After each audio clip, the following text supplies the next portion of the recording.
بسم اللہ الرحمن الرحیم الحمد للہ وکفا وسلام علی عباده الذین اصطفى اما بعد۔ ایک بندے کی آنکھ کھلی،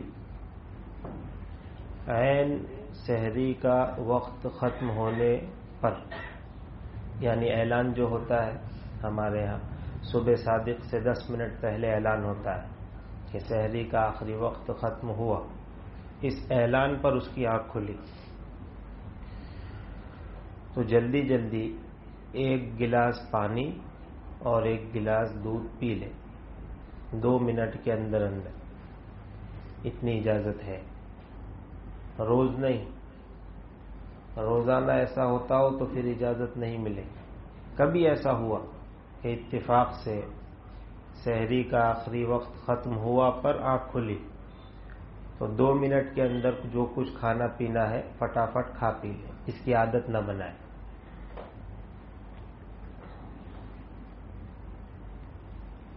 اسی طرح روزے کی حالت میں گلے میں کبھی کبھی قے آ جاتی ہے، الٹی آ جاتی ہے۔ گلے میں الٹی آئی اور فوراً آدمی نگل گیا، آنن فانن، دیر نہیں لگی، یوں آئی اور یوں نگل گیا،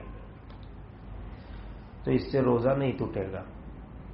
بہتر تو یہی ہے کہ تھوک دے، لیکن وہ جلدی میں ہڑبڑاہٹ میں اس کو نگل گیا تو معاف ہے، اس سے روزہ نہیں ٹوٹے گا۔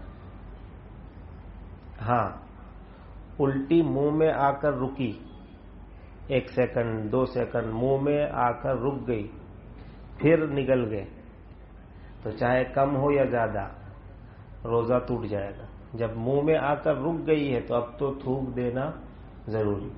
وہ پہلا مسئلہ ہے یوں آئی اور یوں چلی گئی، دوسرا مسئلہ ہے منہ میں آ کر رک گئی، تو اب تھوکنا ضروری ہے۔ اگر نگل جائے گا تو اس کا روزہ ٹوٹ جائے گا۔ اب ہم آگے چلتے ہیں۔ وہ کون لوگ ہیں جن کے لیے فی الحال روزہ نہ رکھنا اور بعد میں قضا کر لینا جائز ہے؟ نمبر 1 مسافر، نمبر 2 سخت بیمار، نمبر 3 حاملہ عورت، پریگننٹ عورت، نمبر 4 دودھ پلانے والی عورت۔ یہ 4 قسم کے لوگ ہیں جن کے لیے شریعت نے یہ گنجائش اور یہ اجازت رکھی ہے کہ اگر فی الحال روزہ نہ رکھ کر بعد میں قضا کرنا چاہیں تو کر سکتے ہیں، گناہ نہیں ہوگا۔ نمبر 1 مسافر۔ مسافر کس کو کہتے ہیں؟ جو اپنے شہر یا گاؤں سے 77.5 کلومیٹر دور یا اس سے زیادہ دور جانے کے ارادے سے چلے اور اپنے شہر کی حد سے باہر آ جائے، اپنے گاؤں کی حد سے باہر نکل جائے تو یہ بندہ مسافر بن گئے۔ اب جب یہ اپنے شہر کی حد میں واپس داخل ہوگا، اپنے گاؤں کی حد میں واپس داخل ہوگا تو اس کا سفر ختم ہوگا۔ یا کسی ایک گاؤں میں پہنچ کر 15 راتیں ٹھہرنے کا ارادہ کر لے کہ اس گاؤں میں مجھے 15 رات 15 دن ٹھہرنا ہے، یا کسی ایک شہر میں، چاہے محلے بدلتے رہے، کسی ایک شہر میں 15 راتیں ٹھہرنے کا ارادہ کر لے تو اب اس کا سفر ختم۔ واپس آ جائے یا 15 دن ٹھہرنے کا ارادہ کر لے۔ ایک آدمی سورت سے بمبئی گیا تو مسافر ہو گیا، 250 کلومیٹر ہوتا ہے سورت سے بمبئی۔ اس بندے کے لیے جائز ہے کہ فی الحال روزہ نہ رکھنا چاہے تو نہ رکھے اور بعد میں کیا کر لے؟ قضا۔ لیکن جہاں تک ہمت اور طاقت ہو بندے کو روزہ رکھ لینا چاہیے، اس لیے کہ قضا کرنے سے گناہ تو نہیں ملے گا لیکن رمضان کی خیر و برکت وہ تو ہاتھ سے چلی جائے. جہاں تک ہمت ہو اور طاقت ہو تو کوشش کر کے ہمت کر کے سفر میں بھی روزہ رکھ لینا چاہیے. ہاں کوئی سفر بڑا مشقت بھرا ہو، بیرون ملک کا سفر ہے، کئی فلائٹ چینج کرنی ہے وغیرہ، اس طرح کا کوئی سفر ہو جس میں بڑی مشقت ہو، تو پھر روزہ نہ رکھے تو کوئی حرج نہیں. ایک مرتبہ نبی اکرم صلی اللہ علیہ وسلم صحابہ کرام کے ساتھ سفر کر رہے تھے. بعض صحابہ نے روزہ رکھا تھا اور بعض صحابہ نے رخصت پر عمل کیا، روزہ نہیں رکھا. صحابہ حضور کے ساتھ کچھ صحابہ روزہ رکھنے والے اور کچھ صحابہ افطار کرنے والے. عرب کی گرمی چلتے چلتے جب پڑاؤ کا وقت آیا تو جن صحابہ کا روزہ تھا وہ اتنے نڈھال ہو چکے تھے کہ اپنی سواریوں سے کود کر سیدھے جا کر بستر میں لیٹ گئے. ہمت ہی نہیں ان میں. ان کے اونٹ بھی کھلے ہوئے ہیں، ان کا سامان بھی اونٹوں پہ لدا ہوا ہے. جن صحابہ کرام کا روزہ نہیں تھا انہوں نے اونٹوں کو پانی پلایا، اونٹوں کو چارہ کھلایا، باندھا، سامان اتارا اور صحیح جگہ پر رکھا، خدمت کی. نبی اکرم صلی اللہ علیہ وسلم نے جب یہ دیکھا تو ارشاد فرمایا، غیر روزے دار صحابہ روزے داروں سے سبقت لے گئے، آگے بڑھ گئے. تو میرے بھائی دیکھنا چاہیے موقع محل کے اعتبار سے، اور پھر روزہ رکھنا مناسب ہو تو رکھ لینا چاہیے. اور اگر مشقت زیادہ ہونے کا اندیشہ ہو کہ آدمی دوسروں کے لیے وبال بن جائے گا،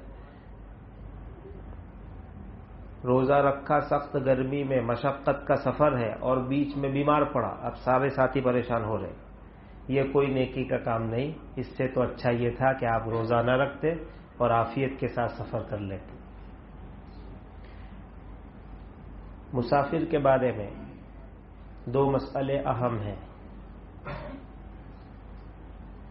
اگر مسافر صبح صادق کے وقت حالت سفر میں ہے، یعنی مسافر بن چکا ہے، تو اس کے لیے جائز ہے روزہ رکھنا چاہے تو رکھے، نہ رکھنا چاہے تو نہ رکھے.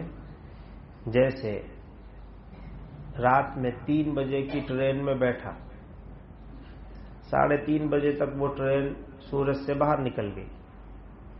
اب صبح صادق کا وقت 4:30 بجے کا ہے. جب 4:30 بجیں گے تو یہ بندہ سفر میں ہوگا، مسافر بن چکا، اپنے شہر کی حد سے نکل چکا. تو اس کے لیے جائز ہے روزہ رکھنا چاہے تو رکھے، نہ رکھنا چاہے تو نہ رکھے. لیکن ایک بندہ صبح صادق کے وقت مقیم ہے، اپنے مکان پر ہے، شہر میں ہے، اس کو سفر کرنا ہے 8 بجے یا 9 بجے، تو اس بندے کے لیے جائز نہیں کہ صبح سے روزہ نہ رکھے. اس بندے کے لیے ضروری ہے کہ روزہ رکھے اور اس کو پورا بھی کرے. رکھنا بھی ہے اور پورا بھی کرنا ہے. ہاں سفر شروع ہونے کے بعد اگر کوئی دقت اور پریشانی اور تکلیف پیش آ جائے تو روزہ توڑ سکتا ہے، لیکن جہاں تک کوئی دقت اور پریشانی نہ ہو وہاں تک روزے کو پورا کرنا واجب اور ضروری. ایسا نہیں کہ صورت میں اس نے سحری کھائی اور کرناوٹی میں بیٹھا 9 بجے اور 9:15 بجے نوساری پہنچے تو لے لو ناشتہ لاؤ، یہ جائز نہیں ہے. روزے کو پورا کرنا ضروری ہے. دوسرا مسئلہ، ایک بندہ صبح صادق کے وقت مسافر تھا، اس نے روزہ نہیں رکھا، لیکن 9 بجے گھر پہنچ گیا. 9 بجے گھر پہنچ گیا تو اب شام تک بھوکا اور پیاسا رہنا واجب اور ضروری ہے. صبح میں اس نے روزہ نہیں رکھا، کوئی مسئلہ نہیں کیونکہ مسافر تھا، لیکن دن کے وقت میں مکان پر پہنچ گیا، سفر ختم ہو گیا، مقیم بن گیا، تو اب اس کے لیے کھانا پینا جائز نہیں، روزہ بھی نہیں ہے، کھا پی بھی نہیں سکتا. اور وہ مسئلہ بھی یہاں ملا لو. صبح صادق کے وقت بندہ سورج سے باہر تھا، اس نے روزے کی نیت بھی نہیں کی اور کچھ کھایا پیا بھی نہیں. 8-9 بجے گھر پہنچا تو روزے کی نیت کرنا چاہے تو کر سکتا ہے، اس کا روزہ اسٹارٹ ہو جائے۔ مسئلہ سمجھے؟ صبح صادق کے وقت سفر میں ہے، روزے کی نیت نہیں کی، کچھ کھایا پیا بھی نہیں، 8 بجے گھر پہنچا تو ابھی نیت کا وقت باقی ہے۔ اگر یہ بندہ نیت کر لے گا تو اس کا روزہ ادا ہو جائے گا۔ یہ مسافر کے بارے میں 3 باتیں، اس کو یاد رکھیے۔ نمبر 1 مسافر۔ نمبر 2 سخت بیمار، ایسی بیماری ہے کہ روزہ رکھنا ناقابل برداشت ہے، نہیں رکھ سکتا، یا مسلمان ماہر دیندار ڈاکٹر نے اس کو منع کیا ہے کہ آپ روزہ نہ رکھیں ورنہ بڑا نقصان ہوگا، ایسا سخت بیمار، اس کے لیے بھی جائز ہے کہ فی الحال روزہ نہ رکھے اور رمضان کے بعد کیا کرے؟ قضا کر لے۔ نمبر 3 حاملہ عورت جس کے پیٹ میں بچہ ہے، اس کو خطرہ ہے اپنی جان کا یا بچے کی جان کا، مسلمان دیندار ماہر ڈاکٹر نے منع کیا کہ روزہ نہ رکھنا ورنہ بڑی تکلیف ہوگی، تو ایسی حاملہ عورت کے لیے بھی جائز ہے کہ ابھی روزہ نہ رکھے، بعد میں کیا کر لے؟ قضا کر لے، اس کو گناہ نہیں ملے گا۔ لیکن جہاں تک حمل کی حالت میں روزہ رکھنے کی طاقت اور ہمت ہو تو رکھ ہی لینا چاہیے۔ یہی ایک موقع ہوتا ہے جس میں عورت پورے مہینے کے روزے رکھ سکتی۔ سمجھ میں آ رہا ہے؟ نہیں آ رہا ہے؟ گھر جا کے سمجھ لیں، مفتی صاحب نے یہ مسئلہ بتایا۔ بھئی یہی ایک موقع ہوتا ہے جس میں عورت پورے مہینے کے روزے رکھ سکتی ہے۔ یہ چانس کیوں ہاتھ سے جانے دے؟ جہاں تک ہمت ہو آرام کراؤ، اے سی میں سو، آرام کر، کچھ پکانے کا نہیں، لیکن روزے رکھ لے، انشاءاللہ اس کی خیر و برکت آنے والے بچے پر بھی ہو، نیک صالح بچہ پیدا ہوگا۔ ماں عبادت کرتی ہے، بچہ نیک صالح پیدا ہوتا ہے، ماں حلال کھاتی ہے، بچہ نیک صالح پیدا ہوتا ہے، ماں اچھا سوچتی ہے تو بچہ نیک صالح پیدا ہوتا ہے، ماں کے عمل کا اثر اس کی آنے والی اولاد پر پڑتا ہے۔ نمبر 4 دودھ پلانے والی عورت جس کو اپنی جان کا خطرہ ہے کہ اگر روزہ رکھوں گی تو طبیعت بہت زیادہ خراب ہو جائے گی، یا بچے کی جان کا خطرہ ہے کہ اگر میں نے روزہ رکھا تو دودھ نہیں آئے گا اور یہ بچہ میرا ہی دودھ پیتا ہے، ماں کا ہی دودھ پیتا ہے، باہر کا دودھ پیتا نہیں، کسی اور کا دودھ نہیں پیتا، تو بیچارہ تڑپے گا۔ ایسی پوزیشن کے اندر دودھ پلانے والی عورت کو بھی اجازت ہے کہ فی الحال روزہ نہ رکھے اور بعد میں کیا کر لے؟ قضا۔ رکھ سکتی ہو تو رکھ لینا چاہیے۔ فقہا نے یہاں ایک مسئلہ لکھا کہ دودھ پلانے والی عورت کا جو دودھ پیتا ہوا بچہ ہے، چاہے وہ اس کا اپنا بچہ ہو چاہے کسی اور کا بچہ ہو جو اسی کا دودھ پیتا ہے، دونوں کو اجازت ہے اگر خطرہ ہو تو فی الحال روزہ نہ رکھ کر بعد میں کیا کر لے؟ قضا کر لے۔ تو 4 قسم کے لوگ ایسے ہیں جن کو فی الحال روزہ نہ رکھنے اور بعد میں قضا کرنے کی اجازت ہے۔ نمبر 1 مسافر، نمبر 2 سخت بیمار، نمبر 3 حاملہ عورت، نمبر 4 دودھ پلانے والی عورت۔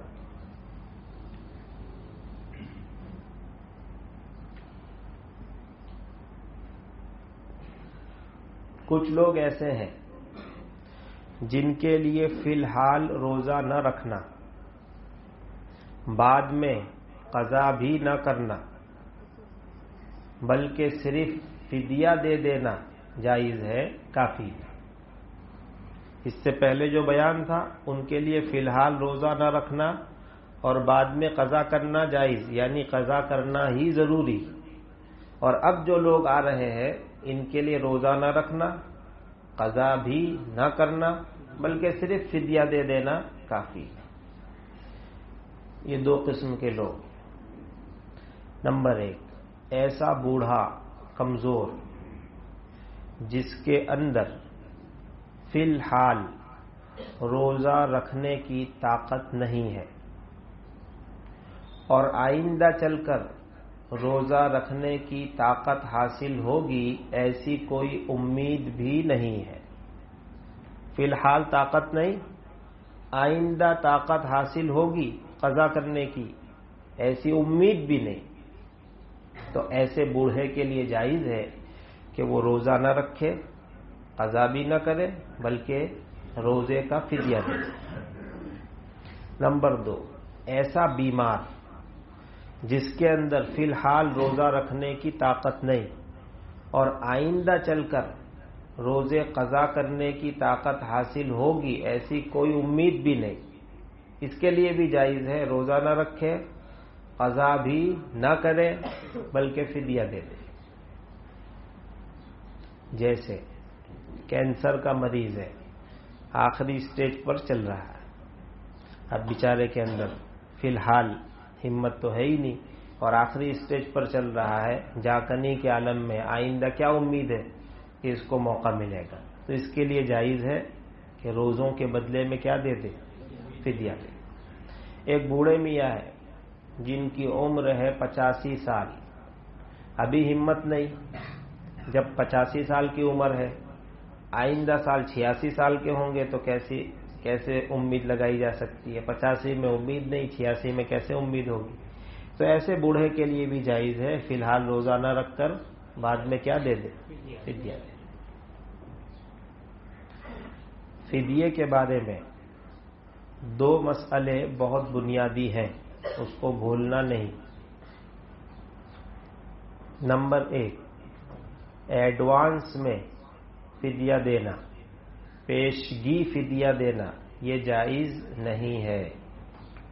یعنی اگر کسی نے ایڈوانس میں فدیہ دے دیا تو وہ نفلی صدقہ ہوگا، وہ فدیہ نہیں ہوگا. جتنے روزے گزر گئے اتنے روزوں کا فدیہ دینا جائز ہے، اور جتنے روزے باقی ہیں ان کا پہلے سے فدیہ دے دینا یہ جائز نہیں. آج کون سا روزہ ہے؟ 7واں روزہ ہے. 6 روزے گزر چکے ہیں تو آدمی 6 روزوں کا فدیہ دے دے، پھر کل 7واں بھی پورا ہو جائے گا، 7ویں روزے کا بھی دے دے. جتنے روزے گزرتے جائیں اتنے روزوں کا فدیہ دیا جا سکتا ہے، ایڈوانس میں نہیں دیا جا سکتا. عام طور پر لوگ اس مسئلے سے واقف نہیں. رمضان آتا ہے، ان کو معلوم ہے کہ میں روزے تو رکھتا نہیں اور میرے اندر ہمت بھی نہیں، تو رمضان آتے ہی حساب کر کے 1-2 روزے کو جمع کرتے ہیں. تو یاد رکھو جتنے روزے گزر چکے اس کا ادا ہو گیا، جتنے روزے باقی ہیں جن کا فدیہ ایڈوانس میں دیا ہے وہ نفلی صدقے میں گیا، اس کا فدیہ دوبارہ دینا واجب ہے. دوسرا اہم مسئلہ، ایک بندہ اس پوزیشن میں تھا کہ اس کے لیے فدیہ دینا جائز تھا، یعنی ہمت نہیں اور آئندہ ہمت ہوگی ایسی امید نہیں، اس نے فدیہ ادا کر دی. اللہ کا کرنا، اللہ نے بعد میں تندرستی دے دی اور روزے قضا کرنے پر قادر ہو گیا، تو وہ جو فدیہ دیا تھا وہ نفلی صدقے میں ٹرانسفر ہو جائے گا، اور اب ان روزوں کے قضا روزے رکھنا کیا ہوگا؟ ضروری ہوگا. اب اگر یہ بندہ روزے قضا نہیں کرے گا اور اللہ کے یہاں ایسے ہی چلا جائے گا تو اس کے انتقال کے بعد پھر فدیہ دینا پڑے. بھائی مسئلہ سمجھے؟ نہیں سمجھے. ایک بندے میں ہمت نہیں ہے، امید بھی نہیں، اس نے فدیے دے دیے، بعد میں اللہ نے تندرستی دے دی تو وہ فدیہ ٹرانسفر ہو گیا نفلی صدقے میں، اور جو روزے قضا ہوئے تھے ان کو رکھنا کیا ہے؟ ان کی قضا کرنا ضروری. اگر یہ بندہ قضا نہیں کرے گا اللہ کے یہاں جواب دہ ہوگا، سوال ہوگا، عذاب بھی ہوگا. اگر اس کا انتقال ہو گیا تو پھر سے اس کا فدیہ دینا پڑے گا. 2 مسئلے ہوئے. تیسرا مسئلہ، ایک شخص ہے جو روزے نہیں رکھتا، تندرست ہے، ہمت بھی ہے، طاقت بھی ہے، لیکن روزے نہیں رکھتا، اور اس کا انتقال ہو گیا.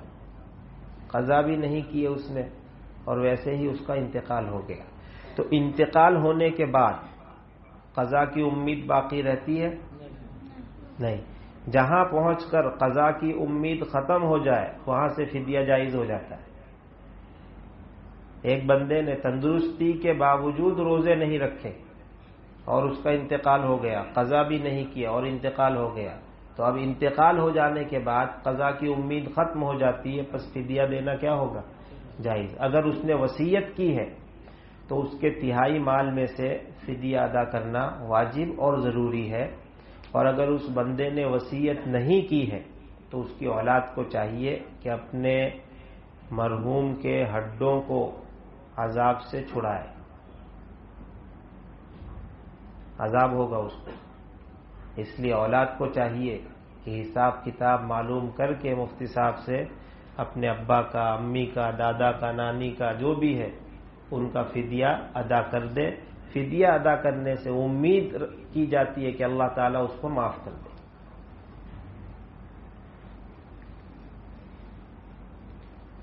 فدیہ کیا ہوتا ہے؟ ایک صدقہ فطر کے برابر ایک روزے کا فدیہ ہوتا ہے۔ ایک صدقہ فطر یعنی 1.25 کلو گیہوں یا اتنے پیسے، 60 روپے، یا 3 کلو 200 گرام کھجور، چھوہارے، کھارک، کشمش، جو، یا اتنے پیسے۔ اگر آپ گیہوں سے دینا چاہتے ہیں تو 1.25 کلو ہے، اور اگر کھجور وغیرہ سے دینا چاہتے ہیں تو 3 کلو 200 گرام۔ ہم ابھی گیہوں کا حساب کرتے، ایک روزے کا فدیہ 1.25 کلو گیہوں یا اتنے پیسے۔ ایک آدمی نے پورے مہینے کے روزے نہیں رکھے تو کتنا فدیہ بنے گا؟ ایک روزے کا فدیہ 60 روپے، 1800، تو ایک رمضان کا فدیہ 1800 روپے بنتا ہے۔ آپ کسی کو بتانا چاہیں تو آپ بتا بھی سکتے ہیں۔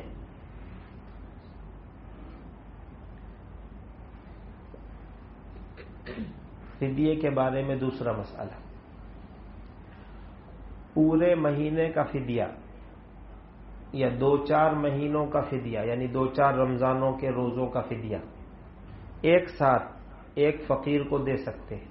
فقیر یعنی جو زکوٰۃ کا مستحق ہے، زکوٰۃ لینے کا حقدار ہے، جس کے پاس 52.5 تولہ یعنی 612 گرام چاندی یا اتنے روپیے پیسے نہیں ہے، وہ غریب ہے، وہ فقیر ہے، وہ زکوٰۃ کا حقدار ہے۔ تو آپ کئی رمضانوں کا فدیہ ملا جلا کر بڑی رقم کر کے ایک ہی غریب اور فقیر کو دینا چاہے تو دے سکتے ہیں۔ اسی طرح ایک روزے کا فدیہ 60 روپے آپ 2 فقیروں کو دینا چاہیں 30 کر کے تو جائز ہے، لیکن اچھا نہیں۔ جائز تو ہے لیکن اچھا نہیں۔ 60 روپے کی قیمت ہی کتنی ہوتی ہے، اس کی حیثیت ہی کیا ہے؟ اس کو بھی آپ 2 میں ڈیوائیڈ کر دو، 3 میں ڈیوائیڈ کر دو تو اس کی کوئی حیثیت باقی نہیں رہ جاتی۔ اس لیے بہتر ہے کہ کم سے کم ایک آدمی کو ایک روزے کا 2، 3، 4 کا دے دیں تو بہت اچھی بات ہے، کوئی مسئلہ نہیں، لیکن کم سے کم ایک آدمی کو ایک روزے کا تو دینا ہی چاہیے۔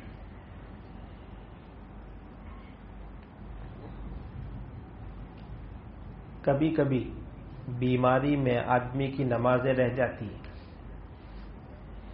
اور وہ قضا بھی نہیں کر پاتا، اس کا انتقال ہو جاتا ہے، تو جس طرح روزوں کا فدیہ دیا جاتا ہے اسی طرح نماز کا بھی فدیہ دینا واجب ہے۔ اگر آدمی وصیت کر کے مرا ہے کہ میری 20 نمازیں باقی رہ گئی ہے، آپ ان کا فدیہ ادا کر دینا، تو ادا کرنا واجب ہے اس کے چھوڑے ہوئے مال میں سے۔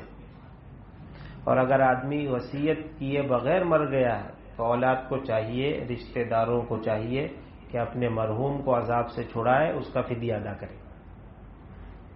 اسی طرح عام بندے کا معاملہ بھی ہے، جو تندرست تھا پھر بھی نماز نہیں پڑھتا تھا، قضا بھی نہیں کرتا تھا، یہاں تک کہ اس کا انتقال ہو گیا۔ اب انتقال پر پہنچ کر قضا کی امید ختم ہو جاتی ہے، اور جہاں قضا کی امید ختم ہوتی ہے وہاں سے فدیہ جائز ہو جاتا ہے۔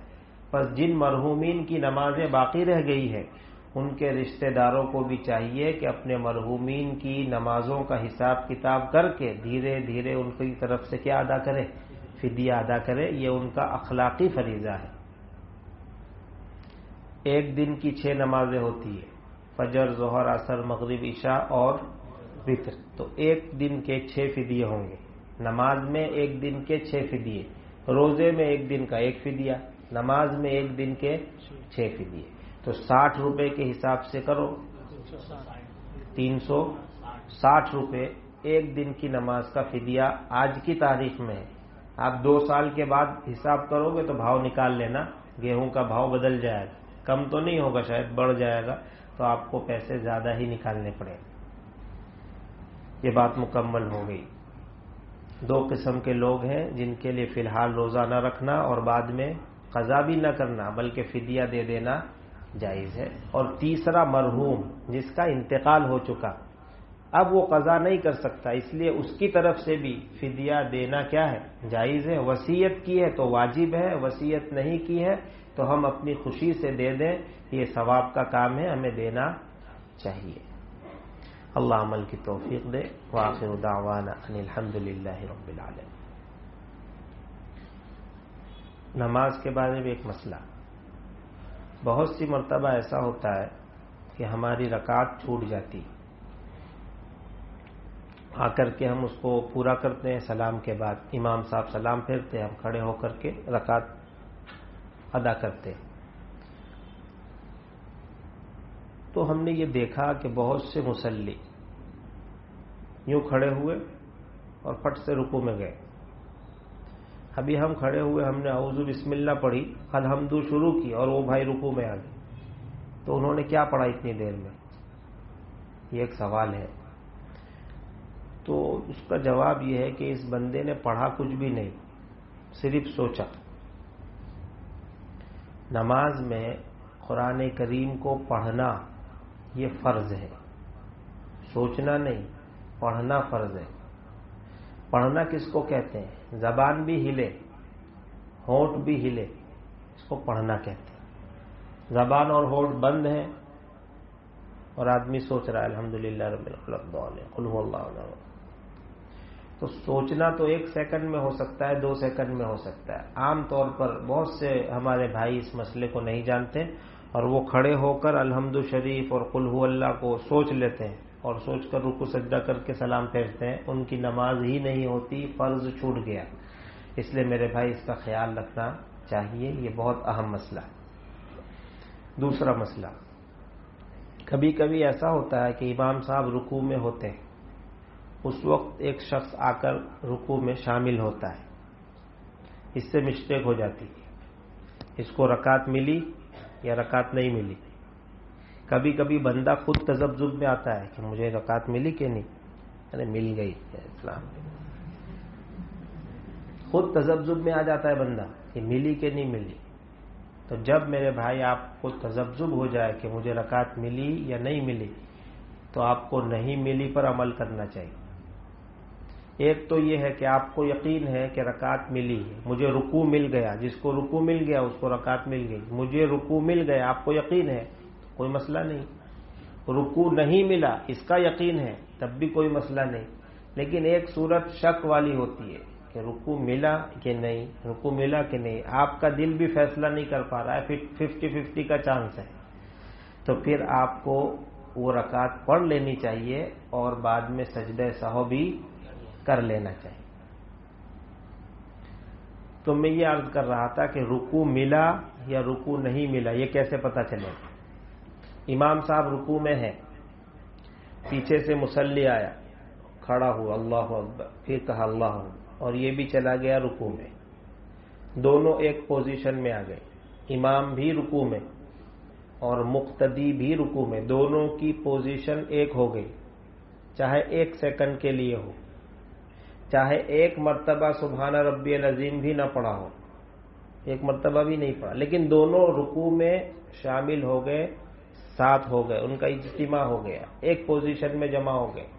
پھر امام صاحب کھڑے ہوئے، سمیع اللہ لمن حمدہ، رکوع مل گیا، رکوع مل گیا، رکوع مل گیا تو رکعت بھی مل گئی۔ امام صاحب رکوع میں تھے، پیچھے سے مقتدی آیا، اللہ اکبر کہا، پھر رکوع میں جا رہا ہے اور امام صاحب نے سر اٹھانا شروع کر دیا، پھر یہ بندہ رکوع میں پہنچا، رکوع نہیں ملا، رکوع ملنے کے لیے دونوں کا ایک پوزیشن میں ہونا، رکوع میں جمع ہونا ضروری۔ امام صاحب نے سر اٹھانا شروع کر دیا، اب بندہ رکوع میں جا کر پہنچتا ہے تو اس کو رکوع نہیں ملا۔ 3 مرتبہ نہیں، 30 مرتبہ بھی سبحان ربی العظیم پڑھ لے، اپنے دل کو تسلی دے سبحان اللہ سبحان اللہ، تو اس سے کچھ ہونے والا نہیں۔ سبحان ربی العظیم کہنے نہ کہنے سے رکوع ملنے نہ ملنے کا تعلق نہیں ہے، دونوں ایک پوزیشن میں جمع ہوئے یا نہیں ہوئے اس سے رکوع ملنے اور نہ ملنے کا تعلق ہے۔ اس مسئلے میں بہت غلطی ہوتی ہے، ہمیں اس پر توجہ رکھنی چاہیے۔ ایک مشورہ، جو آپ کے امام صاحب ہیں، جس مسجد میں بھی آپ اکثر نماز پڑھتے ہیں، وہاں جو آپ کے امام صاحب ہیں، آپ کو ان کی عادت دیکھ لینی چاہیے کہ میرے امام کب کھڑے ہوتے ہیں۔ سمیع اللہ کہنے سے رکوع ختم نہیں ہوتا، سر اٹھانے سے رکوع ختم ہوتا ہے۔ کبھی کبھی امام صاحب کی عادت ایسی ہوتی ہے کہ وہ کھڑے ہو جاتے ہیں، پھر کہتے ہیں سمیع اللہ، اب پیچھے والا مقتدی پریشان، رکوع ملا کہ نہیں۔ تو امام صاحب کے سمیع اللہ کہنے اور نہ کہنے سے رکوع ختم نہیں ہوتا، بلکہ امام صاحب نے سر اٹھانا شروع کیا اور رکوع ختم۔ تو اپنے امام کی عادت دیکھ لیں کہ کب سمیع اللہ کہتے ہیں، کیونکہ آپ کو پوری زندگی اسی امام کے پیچھے نماز پڑھنی ہے، تو ان کی عادت سے واقف ہونا ضروری ہے۔ پہلی صف میں نماز پڑھ لو اور کن اکھیوں سے دیکھ لو کیا چل رہا ہے، یا کہیں دوسری مسجد میں نماز پڑھ کے آ جاؤ، کھڑکی میں کھڑے ہو کر دیکھ لو بھئی کیا چل رہا ہے، 3-4 رکعت میں دیکھو گے آپ کو سمجھ میں بات آ جائے گی۔ اب زندگی بھر کے لیے آپ فری، آپ خود فیصلہ کر سکیں گے مجھے رکعت ملی، رکوع ملا یا مجھے رکوع نہیں ملا۔ امام صاحب کو بھی چاہیے کہ سنت کے مطابق اپنی عادت بنائے۔ سنت یہ ہے کہ جیسے ہی سر اٹھانا شروع کرے سمیع اللہ کہنا شروع کر دے، یہ سنت۔ جیسے ہی سر اٹھانا شروع کرے ساتھ ساتھ سمیع اللہ کہنا بھی شروع کر دے۔ اگر یہ عادت امام صاحب کی ہے تو پھر مقتدیوں کو کوئی پریشانی اور الجھن نہیں ہوگی۔ اللہ عمل کی توفیق دے۔ کسی کو کچھ پوچھنا ہے بھائی؟ صاحب کتنے سال کا لڑکا پہلی صف میں رہ سکتا ہے؟ کتنے سال کا بچہ پہلی صف میں نماز پڑھ سکتا ہے؟ اگر بچہ بالغ ہو گیا ہے تو وہ پہلی صف میں نماز پڑھ سکتا ہے، یہ بالکل عام قاعدہ ہے۔ نمبر 2، مسجد میں مصلی کم ہے، پہلی صف میں جگہ رہتی، مصلی کم ہے پہلی صف میں بھی جگہ رہتی ہے، تو ایسے نابالغ بچے جو سمجھدار ہیں، 13 سال کا 12 سال، بالکل سمجھدار، سنجیدہ، سیریس، تو ایسا بچہ بھی اگر کھڑا ہو جائے تو کوئی حرج کی بات نہیں۔ لیکن جہاں تک امید ہے کہ بڑے لوگ آئیں گے، ابھی نہیں 1 رکعت کے بعد، اور صف بھر جانے والی ہے، تو پھر بچوں کو پہلی صف میں کھڑے رہنے کی اجازت نہیں ہوگی۔ ان کی صف وہاں سے شروع کی جائے جہاں بڑوں کی صف ختم ہوتی۔ مثال کے طور پر ہمیں معلوم ہے کہ ہماری مسجد میں 3 صف ہوتی ہے، زیادہ سے زیادہ بڑوں کی 3 ہی صفیں ہوتی، اس سے زیادہ لوگ نہیں آتے، جو 4تھی صف میں بچوں کو کھڑا کیا جائے، یہاں سے بچوں کی صف بنے گی۔ بات سمجھ میں آئی؟ 15 سال کا لڑکا ہے، 19 سے پارے حافظ ہے، ایسے لڑکے کو بھی امام صاحب بولتے ہیں پیچھے جاؤ۔ یہ کہہ رہے ہیں کہ 15 سال کا بچہ ہے، یعنی ایس ایس سی کی ایگزام دے دی جس نے، جس کی عمر 15 سال پورے ہو چکے ہیں، 19 سے پارے قرآن حافظ کی ہے، اگر پہلی صف میں کھڑا ہو جاتا ہے امام صاحب اسے پیچھے۔ یہ کہہ رہے 15 سال کا بچہ ہے، عمر مکمل ہے، 19 پاروں کا حافظ بھی ہے، پھر بھی امام صاحب کہتے پیچھے جاؤ، تو امام صاحب کا ایسا کہنا یہ صحیح نہیں ہے، ان کو مسئلہ بتانا چاہیے کیا یہ ایسا مسئلہ نہیں ہے۔ فقہا نے تو اجازت دی ہے کہ بچہ نابالغ ہے لیکن قرآن سننے والا کوئی نہیں ہے، 11 سال 12 سال کا بچہ ہے اور پیچھے کوئی قرآن سننے والا نہیں ہے، تو اس ضرورت کے لیے اس کو پہلی صف میں کھڑا رکھنا جائز ہے تاکہ وہ لقمہ دے سکے، غلطی بتا سکے، ان کو بتا دیا جائے مسئلہ۔ اب یہ منی کا مسئلہ پوچھ رہے ہیں کہ منی کی تعریف وغیرہ کیا ہے، وقت زیادہ ہو گیا، انشاءاللہ کل بتا دیں گے، ٹھیک ہے؟ چلیے، سبحان اللہ بحمدہ، سبحانک اللہ۔